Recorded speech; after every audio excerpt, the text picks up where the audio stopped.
সারা পৃথিবীর সম্পদ, সবচেয়ে ভালো সম্পদ হলো ভালো স্ত্রী।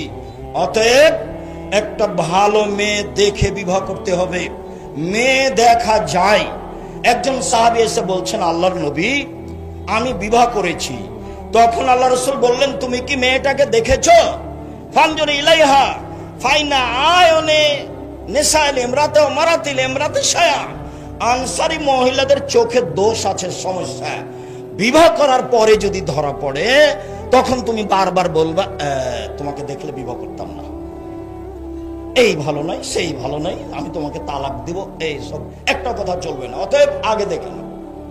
আগে দেখে নিলে সিদ্ধান্ত বাতিল, আপনার সিদ্ধান্ত চলবে না। মধ্যখানের একটা কথা, রাগ করলে তালাক বলবেন না। বেগুনের গাছ থেকে বেগুন ছিঁড়ে খেলে তবুও গাছটা থাকে, আর মোলায়ের গাছটা উঠালে কিছু থাকে না। তালাক মুখে ব্যবহার করিয়েন না।